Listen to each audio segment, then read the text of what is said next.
Hello students, welcome back to 10th standard social science. Today in this video we are going to see history unit 1 outbreak of World War I and its aftermath part 2. Shall we go for a recall first? What we saw in the previous video? First World War, it begins in the year 1914 and ends in the year 1918. So in the world history, 1914 is a turning point. Why? It was a very great war. It held between 4 years. So many European countries were participated in the war and important 3 empires were shattered. What are they? German, Austrian-Hungary and Ottoman empires. So first part what we saw, scramble for colonies. காலனிகளுக்கான போட்டி. காலனினா என்ன? ஒரு country இன்னொரு கண்ட்ரியை dominate பண்ணி அங்கே இருக்கக்கூடிய ரிசோர்ஸஸை இவங்களுக்கு use பண்ணிக்குவாங்க அப்படின்னு படித்தோம் இல்லையா? ஸோ யாரெல்லாம் போட்டி போட்டாங்க? European countries. Capitalist countries race for markets. So இந்த இண்டஸ்ட்ரீஸில் ப்ரொடியூஸ் ஆகக்கூடிய ப்ராடக்ட்ஸுக்கு நமக்கு என்ன தேவை? Raw materials.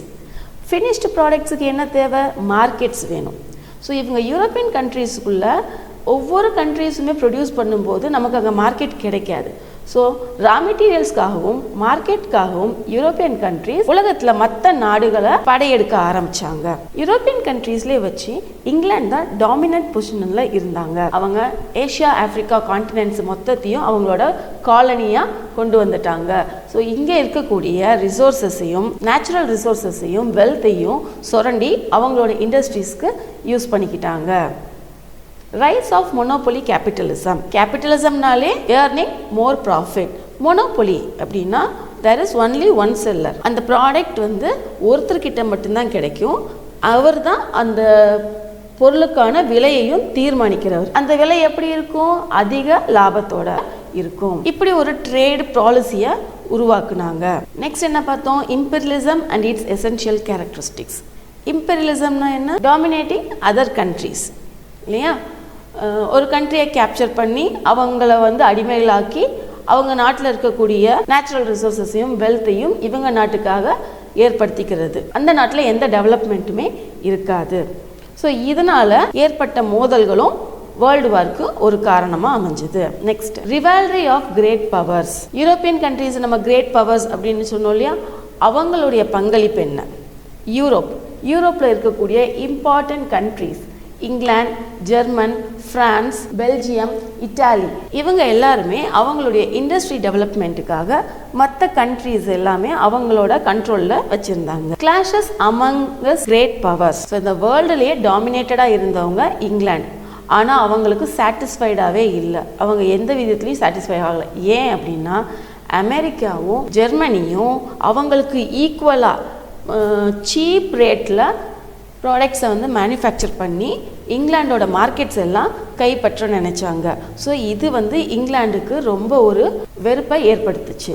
இது ஒரு சைடு இருக்கும்போது ஏஷியன் கான்டினென்ட்டில் ஒரு சின்ன நாடாக இருக்கக்கூடிய ஜப்பான் வெஸ்டர்ன் எஜுகேஷனோட மாடர்ன் இண்டஸ்ட்ரியல் பாலிசிஸோட ஒரு பெரிய வல்லரசாக உயர்ந்து வந்துட்டு இருந்துச்சு. ஸோ அவங்க ஸ்ட்ராங்கஸ்ட் நேஷன் அப்படிங்கிறத ப்ரூவ் பண்ணுறதுக்காக சைனா கூடயும் ரஷ்யா கூடயும் சண்டை போட்டு அவங்க சைனாவையும் தோக்கடிச்சிருக்காங்க, ரஷ்யாவையும் தோக்கடிச்சிருக்காங்க. ஸோ இது வேர்ல்டு கண்ட்ரீஸில் எல்லாரையுமே ஒரு பெரிய ஆச்சரியத்தை ஏற்படுத்துச்சு. Strong arm diplomacy of Japan. So ஜப்பானோட திடீர் தாக்குதல் அவங்களுடைய வளர்ச்சிக்கான விவேகம் எப்படி இருந்துச்சு அப்படின்னா, சடனாக போய் கொரியனோட ஃபாரின் பாலிசியில் தலையிட்டாங்க. அந்த டைமில் ஜப்பானோட ஒரு அஃபீஷியல் கொல்லப்படுறதுனால கொரியனைய ஜப்பானோட இணைச்சிக்கிறாங்க. சைனாவில் மஞ்சூர் ரூல் டிக்ளைன் ஆனதுனால அங்கே ஒரு பெரிய பொலிட்டிக்கல் கொலாபரேஷன் நடக்குது. ஸோ இந்த சான்ஸில் சைனா என்ன சொல்கிறாங்க? நீங்கள் வந்து எங்கள் நாட்டில் வந்து உங்களோட மார்க்கெட்ஸை ஓப்பன் பண்ணலாம், நீங்கள் வந்து ரூல் பண்ணலாம் அப்படின்னு ஒரு ஓப்பன் ஆப்பர்ச்சுனிட்டி கொடுக்குறாங்க. ஸோ இதை அவங்க யூட்டிலைஸ் பண்ணி ஜெர்மன் கண்ட்ரோலில் இருக்கக்கூடிய ஷான்டாங் அப்படிங்கிற நாட்டை வந்து ஜப்பானுக்கு நீங்கள் கொடுக்கணும் அப்படின்னு டிமாண்ட் பண்ணுறாங்க. ஸோ இந்த மாதிரியான அதிரடி முடிவுனால அவங்க ஒரு ஸ்ட்ராங் கண்ட்ரி அப்படிங்கிறத ப்ரூவ் பண்ணாங்க. Colonisation and it's fall out. So இந்த உலகத்தில் இருக்கக்கூடிய பல நாடுகளை வந்து யூரோப்பியன் கண்ட்ரீஸும் ஜப்பானும் அவங்களுடைய காலனிகளாக பிரித்து பயன்படுத்திக்கிட்டாங்க. ஓகே ஸ்டூடெண்ட்ஸ், நம்ம இன்னைக்கு வீடியோவில் போகலாம். Next part, causes for the world war 1. First world வார் என்னென்ன காரணங்களால் உருவாச்சு? இப்போ இவ்வளோ நேரம் நம்ம என்ன பார்த்தோம் அப்படின்னா, யூரோப்பியன் கண்ட்ரீஸ்குள்ளே ஏற்பட்ட போட்டிகள். ஸோ போட்டிகள் அதிகமாக அதிகமாக அதிகமாக என்ன உருவாகும்? அவங்களுக்குள்ள சண்டை உருவாகும் இல்லையா? ஒவ்வொரு சின்ன சின்ன காரணங்களும் பெரிய பெரிய சண்டைகளுக்கு வழிவகுக்கும். இங்கிலீஷில் நம்ம கேள்விப்பட்டிருக்கோம் இல்லையா, each and every drop of water make an ocean. So சின்ன சின்ன சின்ன சின்ன சண்டைகள் ஒன்னோட ஒன்று சேர்ந்து சேர்ந்து சேர்ந்து சேர்ந்து இந்த வேர்ல்டு வார் 1 உருவாக்குச்சு. ஸோ அது என்னென்ன காரணங்கள் அப்படிங்கிறத நம்ம இந்த வீடியோவில் பார்ப்போம். First cause, European alliances and counter alliances. European கான்டினென்ட்ல இருக்கக்கூடிய முக்கியமான நாடுகளோட ஒரு டீமும் அதுக்கு ஆப்போசிட்டாக சேர்ந்த ஒரு டீமும் நடத்தினது தான் இந்த first world war. European alliances and counter alliances. அலைன்சஸ்னா சேர்க்கை. Violent form of nationalism. The word nationalism அப்படின்னா தேசப்பற்று. வயலண்ட் ஃபார்ம் ஆஃப் நேஷ்னலிசம் அப்படின்னா ரொம்ப தீவிரமான நேஷ்னலிசம். என்னோட நாட்டுக்காக நான் என்ன வேணாலும் செல்லுவேன், யார் கூட வேணாலும் சண்டை போடுவேன் அப்படிங்கிற ஒரு எண்ணம் இருந்தது. Aggressive attitude of German emperor. ஜெர்மனியோட எம்பரர் அவருக்கு இந்த உலகத்தில் இருக்கக்கூடிய எல்லா கண்ட்ரிஸையும் ஜெர்மன் தான் ரூல் பண்ணணும் அப்படின்னு ஒரு எண்ணம் இருந்தது. ஸோ இந்த எண்ணமே மற்ற நாடுகளோட சண்டை போடுறதுக்கு ஒரு காரணமாக அமைஞ்சது. Hostility of France towards Germany. பிரான்ஸுக்கும் ஜெர்மனிக்கும் ஏற்கனவே பழைய பகைகள் இருந்தது. அந்த பகைகளும் ஒரு காரணம். Imperial power politics in the Balkans. யூரோப்பில் சின்ன சின்ன கண்ட்ரிஸை வந்து பால்கன் கண்ட்ரிஸ் அப்படின்னு சொல்லுவோம், ரொம்ப சின்ன கண்ட்ரி. ஸோ அவங்களுக்குள்ள ஏற்பட்ட political problem, Balkan wars. So இந்த பொலிட்டிக்கல் ப்ராப்ளம்ஸ்னால ஏற்பட்ட பால்கன் போர். In Balkan countries there were 2 wars. That also a reason for the world war. Immediate cause. So என்னதான் ரீசன்ஸ் இருந்தாலும் சடனாக ஒரு வார் வெடிக்கிறதுக்கு ஒரு இம்மீடியட் காஸ் இருக்கணும் இல்லையா? அது என்ன? So all these causes we are going to discuss detailedly in this video. First causes, European alliances and counter alliances. In 1900, 5 of the European great powers were divided into 2 armed camps. So European great powers were divided into 2 camps. What are they? Camp 1, that is Triple Alliance. These countries joined as a group in the year 1882. Who are they? Germany, Austria-Hungary and Italy. A war among the other group, Camp 2, Triple Entente. Later it was started in the year 1904. What are the countries in that Camp 2? Britain, France and Russia. So one camp consists of the central powers, Germany, Austria-Hungary and Italy. They formed a Triple Alliance in the year 1882. The understanding was that Germany and Austria would help each other. The other camp consists of France and Russia. So ஒரு country இன்னொரு கண்ட்ரிக்கு support பண்ணணும் அப்படின்னா அவங்க ஒருத்தருக்கு ஒருத்தர் அண்டர்ஸ்டாண்டிங்காக இருக்கணும். So உனக்கு போர் நடந்தால் நான் வந்து ஹெல்ப் பண்ணுவேன், எனக்கு போர் நடந்தால் நீ வந்து ஹெல்ப் பண்ணணும் அப்படிங்கிற ஒரு உடன்படிக்கை ஒவ்வொரு கண்ட்ரிக்குள்ளேயும் இருக்கும். ஸோ ஜெர்மனி ஆஸ்திரியாவுக்கும் அந்த மாதிரி ஒரு உடன்படிக்கை இருந்துச்சு. இந்த அதர் கேம்பில் இது முதல்ல சேர்ந்தது பிரான்சும் ரஷ்யாவும். Their alliance was formed in the year 1894 with the promise of mutual help if Germany attack either of them. So Germany பிரான்ஸை அட்டாக் பண்ணா ரஷ்யா ஹெல்ப் பண்ணும், ரஷ்யாவை அட்டாக் பண்ணா பிரான்ஸ் ஹெல்ப் பண்ணும் அப்படிங்கிற ஒரு மியூச்சுவல் ப்ராமிஸ் அவங்களுக்குள்ள ஏற்படுத்திக்கிட்டாங்க. And isolated Britain wanted to break her isolation and approach Germany twice but in a vain. So இந்த வேர்ல்டுலேயே ஒரு ஸ்ட்ராங்கஸ்ட் பவராக காமிச்சிக்கிட்ட பிரிட்டன் இப்போ தனிமையாக இருக்கிறது. ஸோ அந்த தனிமையை உடைக்கிறதுக்காக ஜெர்மனி பக்கம் சேர்ந்துக்கிறதாக அவங்க கிட்ட அப்ரோச் பண்ணாங்க. ஆனால் அதை ஜெர்மனி வந்து நிராகரிச்சிட்டாங்க. As Japan was increasingly hostile towards Russia, as France was the ally of Russia, it preferred to ally with Britain. So Japan ஒரு பக்கம் வளர்ந்து வருதுன்னு சொன்னோம் இல்லையா? ஸோ அவங்க ரஷ்யாவை தாக்கும்போது ஃப்ரான்ஸ், ரஷ்யாவோட ஃப்ரெண்டான ஃப்ரான்ஸ் என்ன பண்ணுறாங்க, பிரிட்டனை ப்ரிஃபர் பண்ணி அவங்கள தங்களோட கூட்டணியில் சேர்த்துக்கிறாங்க. இது எப்போ நடந்தது? 1902. The Anglo-Japanese alliance prompted France to seek an alliance with Britain to resolve colonial disputes over Morocco and Egypt. Anglo-Japanese alliance அப்படின்னா என்ன? இந்த யூரோப்பியன் கண்ட்ரிஸ் இருக்குல்லையா, அவங்கள ஆங்கிலோன்னு சொல்லுவோம். ஸோ மொராக்கோ ஈஜிப்டில் நடக்கக்கூடிய பிரச்சனைகளை வந்து பிரிட்டன் தான் சால்வ் பண்ணணும் அப்படின்னு ஃப்ரான்ஸு அவங்களோட நட்பை கேட்குறாங்க. This resulted in the Entente Cordiale. So 1904 இதை வந்து Entente Cordiale அப்படிங்கிற ஒரு குரூப்பாக ஃபார்ம் ஆகுது. In return for letting the French have a free hand in Morocco, France agreed to recognize British occupation of Egypt. So இப்போ மொராக்கோவும் ஈஜிப்டும் ஃப்ரான்ஸுக்கு கிடச்சிருச்சு. ஏன்? British help பண்ணதுனால. அதனால ஃப்ரான்ஸ் என்ன பண்ணுறாங்க, பிரிட்டிஷ் வந்து ஈஜிப்டை ஆக்குப்பை பண்ணுறதுக்கு ரெகக்னேஷன் கொடுக்குறாங்க. Britain subsequently reached an agreement with Russia over Persia, Afghanistan and Tibet. So Britain வந்து யாருக்காக ஹெல்ப் பண்ணாங்க? ரஷ்யாவுக்காக ஹெல்ப் பண்ணாங்க. ஸோ இப்போ ஃப்ரெஞ்ச் வந்து ஈஜிப்டை எடுத்துக்க சொல்கிறான்னா அப்போது பிரிட்டன் ரஷ்யாவோட ஒரு அக்ரிமெண்ட் போடுறாங்க. எதுக்கு? பெர்ஷியா, ஆப்கானிஸ்தான், டிபெட்டை அவங்க கண்ட்ரோலில் கொண்டு வர்றதுக்காக. So this group form the triple entente, that is Britain, France and Russia. So இதை தான் நம்ம செகண்ட் கேம்ப் அப்படின்னு சொல்கிறோம். ஸோ ஃபர்ஸ்ட் கேம்பில் யார் எல்லாம் இருக்காங்க? Germany, Austria, Hungary, Italy. So இதில் யார் இருக்கா? ட்ரிபிள் என்டென்டியில் யார் இருக்கா? Britain, France and Russia. The next topic, violent forms of nationalism. நான் ஏற்கனவே உங்ககிட்ட சொன்னேன், நேஷனலிசம்னா தேசப்பற்று, என்னோட நாட்டுக்காக நான் எதை வேணாலும் செய்வேன். Let me see. With the growth of nationalism, the attitude of my country right or wrong, I support it, developed. The love for one country demanded hatred for another country. So என்னோட கண்ட்ரிக்காக நான் என்ன வேணாலும் செய்வேன், யார் கூட வேணாலும் சண்டை போடுவேன் அப்படிங்கிற எண்ணம் எல்லோர்கிட்டையும் உருவாச்சு. The love for one country, it's demanded hate for another country. அப்படின்னா சொந்த கண்ட்ரியை வந்து ரொம்ப விரும்புகிறவங்க அடுத்த கண்ட்ரியை வந்து ரொம்ப வெறுப்பாங்க. அப்போ என்னோட கண்ட்ரிக்கு எதெல்லாம் கிடைக்கணுமோ அதுக்காக அடுத்த கண்ட்ரியோட சண்டை போடுறதுக்கும் தயாராக இருப்பாங்க. ஸோ இங்கிலாண்டில் jingoism, France chauvinism and Germany culture were militant forms of nationalism contributing decisively to the outbreak of war. So jingoism, chauvinism and cutler all are the same militant forms of nationalism. So ஒரு தீவிரமான தேசப்பற்று. So இது என்ன ஆச்சுன்னா ஒரு பெரிய வாருக்கு வழிவகுத்தது. Next topic, aggressive attitude of German emperor. Kaiser William II, he is the German emperor. Trafalgar in the year 1805. So kesar William II இவருக்கு ஜெர்மனி தான் வேர்ல்டோட லீடராக இருக்கணுங்கிற ஒரு பேராசை. அதனால அவங்களோட நேவியை வந்து எக்ஸ்பேண்ட் பண்ணியிருந்தாங்க. எதனால? யூரோப்பை சுற்றி பெரிய கடல் இருக்கிறதுனால அவங்களோட நேவியை எக்ஸ்பேண்ட் பண்ணியிருந்தா அடுத்த கண்ட்ரி வந்து தாக்கும்போது நம்ம அவங்கள ஈஸியாக தாக்க முடியும்.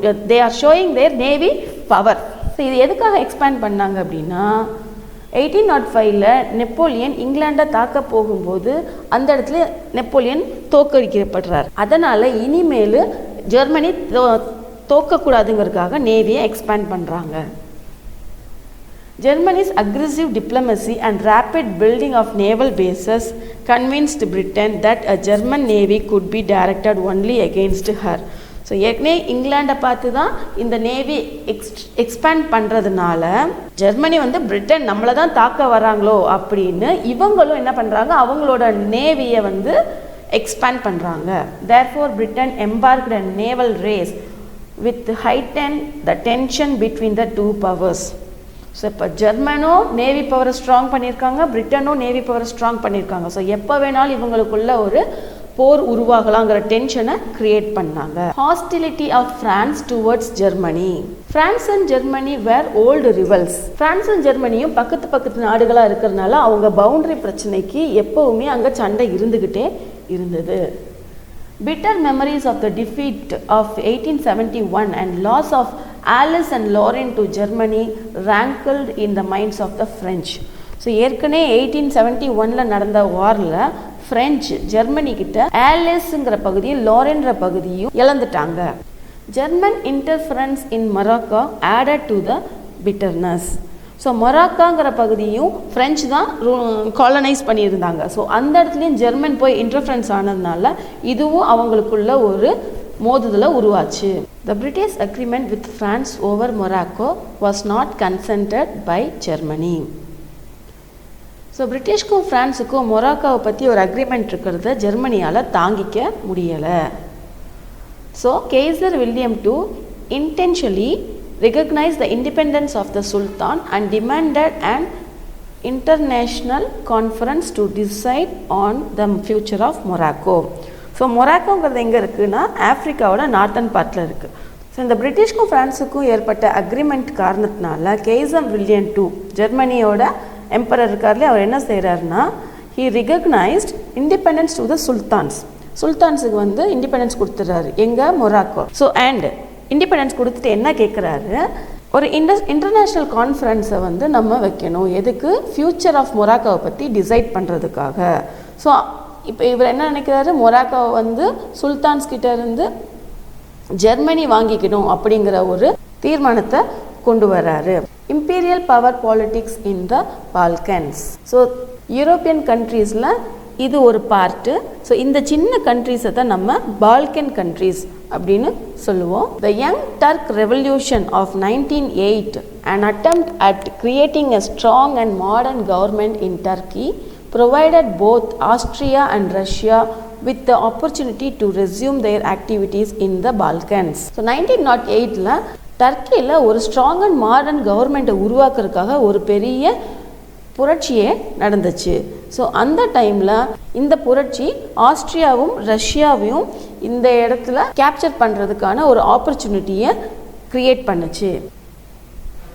Austria and Russia met and agreed that Austria should annex Bosnia and Herzegovina, while Russia should have freedom to move her warships through the Dardanelles and Bosphorus to the Mediterranean. So ஆஸ்திரியாவும் ரஷ்யாவும் என்ன உடன்படிக்கை பண்ணிக்கிட்டாங்க அப்படின்னா, இந்த Balkan கண்ட்ரீஸில் இருக்கக்கூடிய Bosnia and ஹெர்ஜிகோவினா இந்த பகுதி இருக்கு இல்லையா, இதுதான் பாஸ்னியா அண்ட் ஹெர்ஜிகோவினா. இந்த பகுதியை ஆஸ்திரியா தன்னோட இணைச்சிக்கிறாங்க. ஆஸ்திரியா இதோ இந்த இடத்துல இருக்குது. This is Austria, this is Hungary, this is Bosnia and Herzegovina. அது பக்கத்தில் இருக்கக்கூடிய இதுதான் செர்பியா. இந்த கிரீன் கலர் இருக்குல்ல, இதுதான் பல்கேரியா. ஸோ இந்த குரூப் ஆஃப் கண்ட்ரீஸை தான் பால்கன் கண்ட்ரீஸ் அப்படின்னு சொல்கிறோம். ஸோ இப்போ இந்த ஆஸ்திரியா போஸ்னியா ஹெர்ஜிகோவினாவை தன்னோட நாட்டோட இணைச்சிக்கிறாங்க.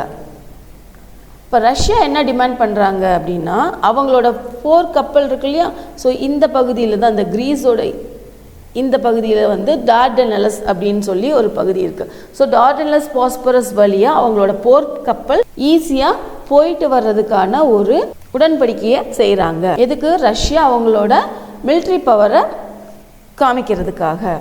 After this Austria announced the annexation of Bosnia and Herzegovina.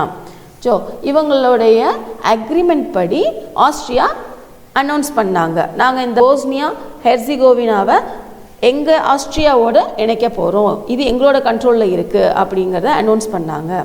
So Austria's action aroused intense opposition from Serbia. இந்த மேப்பில் செர்பியான்னு காமிச்சேன் இல்லையா, இவங்க இந்த இடத்த வந்து ஆஸ்திரியா ஆக்கிரமிச்சதுனால செர்பியாவுக்கும் பிரச்சனை வந்துருமோ அப்படின்னு செர்பியா அவங்கள வந்து எதிர்த்தாங்க. Germany gave Austria firm support. So இப்போ ஆஸ்திரியாவுக்கு ஜெர்மனி சப்போர்ட் பண்ண வந்துட்டாங்க. Germany went to extent of promising that if Austria invaded Serbia and in consequences Russia helped Serbia, Germany would come to Austria's assistance. இப்போ என்ன சொல்கிறாங்க, ஆஸ்திரியாவுக்கும் செர்பியாவுக்கும் மோதுதல் வந்துருச்சு இல்லையா, சண்டை வந்துருச்சு. ஸோ இதில் ஜெர்மனி வந்து ஆஸ்திரியாவுக்கு சப்போர்ட் பண்ணுறாங்க. ஆஸ்திரியாவுக்கும் செர்பியாவுக்கும் நடக்கக்கூடிய போரில் ரஷ்யா செர்பியாவுக்கு ஹெல்ப் பண்ணால் ஆஸ்திரியாவுக்கு ஹெல்ப் பண்ணுறதுக்கு நாங்கள் வருவோன்னு Germany அறிவித்தாங்க. The enmity between Austria and Serbia lead to the outbreak of war in 1914. So first ஆஸ்திரியாவுக்கும் செர்பியாவுக்கும் தான் இந்த வார் ஆரம்பிச்சது. ஸோ இவங்களை சப்போர்ட் பண்ணி தான் இந்த 10 பெரிய யூரோப்பியன் கண்ட்ரீஸும் இந்த சண்டையில் என்டர் ஆனாங்க.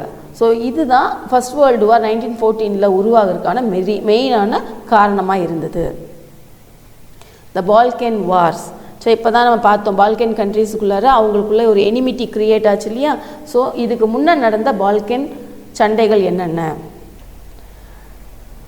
ஸோ 18th century பீரியடில் டர்க்கி தான் வந்து வெரி பவர்ஃபுல் கண்ட்ரியாக இருந்துச்சு. The Ottoman empire extended over Balkans and across Hungary to Poland. இந்த ஆட்டோமன் எம்பையருங்கிறது யார்? டர்க்கி. ஸோ இவங்களுடைய எம்பையரை எக்ஸ்டெண்ட் பண்ணுறதுக்காக இந்த பால்கன் கண்ட்ரீஸோட ஹங்கேரியிலிருந்து போலாண்ட் வரைக்கும் அவங்களுடைய எம்பையரை எக்ஸ்டெண்ட் பண்ணாங்க. The empire contained many non-Turkish people in the Balkans. So Turkey தான் இந்த ஏரியா, இந்த பால்கன் ஏரியா ஃபுல்லாக ரூல் பண்ணாலும் இங்கே இருக்கிற எல்லாருமே வந்து டர்க்கீஸ் கிடையாது. So they are different race of people. So both the Turks and their subjects of different nationalities in the Balkan indulged in the most frightful massacres and atrocities. So rule பண்ணுறது Turks, ஆனால் உள்ளே இருக்கக்கூடியவங்க வந்து Turks கிடையாது. So அவங்களுக்குள்ள என்ன ஆகும், அடிக்கடி சண்டை நடக்கும். ஸோ படுகொலைகள் நிறையா நடந்துச்சு. இதுக்கு ஒரு எக்ஸாம்பிள் என்னென்னா அர்மோனியன் ஜெனோசைட். அர்மோன்ஸோட இனமே இருக்கக்கூடாதுன்னு அவங்கள கொடூரமாக கொன்ன ஒரு இன்சிடெண்ட் தான் இதனுடைய ஒரு எக்ஸாம்பிள். ஸோ இப்போ இந்த டர்க்கிஸ் எம்பையரில் இவ்வளோ பெரிய பொலிட்டிக்கல் எக்கனாமிக் ப்ராப்ளம் நடக்குது. ஸோ மக்கள் எல்லாருமே வந்து டர்க்கிஸ் ரூலர்ஸுக்கு ஆப்போசிட்டாக இருக்கிறத கிரீக் வந்து ஒரு அட்வான்டேஜாக எடுத்துக்கிறாங்க.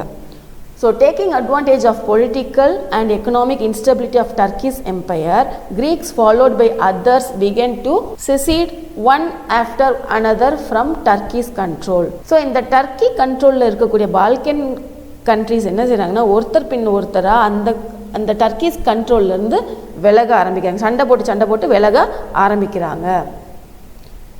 Macedonia had a mixed population. So இதில் இருக்கக்கூடிய மெசிடோனியா அப்படிங்கிற பகுதியில் எல்லா இனத்து மக்களும் கலந்துருக்காங்க. There were rivalries among Greece, Serbia, Bulgaria and later Montenegro for the control of it. So இந்த மெசிடோனியாவை கண்ட்ரோல் பண்ணுறதுக்காக, ஏன்னா எல்லா வகையான மக்கள் உள்ளே இருக்காங்களே, இவங்களை கண்ட்ரோல் பண்ணுறதுக்காக கிரீஸ், செர்பியா, பல்கேரியா அண்ட் மாண்டெனிக்ரோக்குள்ள நிறைய சின்ன சின்ன சண்டைகள் உருவாச்சு. So in March 1912 they formed the Balkan League. So இந்த பால்கன் கண்ட்ரீஸ் எல்லாம் சேர்ந்து ஒரு குரூப்பாக ஃபார்ம் ஆனாங்க. The league attacked and defeated Turkey's force in the first Balkan War. So இப்போ இந்த லீக், பால்கன் லீக் கண்ட்ரீஸ் இருக்குல்ல, இவங்களுக்கும் டர்க்கிக்கும் ஃபர்ஸ்ட் பால்கன் வார் 1912 to 13 நடந்துச்சு. இதில் டர்க்கி தோற்று போனாங்க. According to the treaty of London signed in May 1913. So ஒரு வார் முடிஞ்சிருச்சுன்னா உடனே ஒரு உடன்படிக்கையில் ரெண்டு ஜெயிச்ச நாடும் தோத்த நாடும் ஒரு அக்ரிமெண்ட்டை வந்து சைன் பண்ணுவாங்க. அதில் என்ன சொல்லியிருக்காங்கன்னா, the new state of Albania was created and the other Balkan states divided up Macedonia between them. So அல்பேனியான்னு ஒரு புது ஸ்டேட் உருவாக்குறாங்க.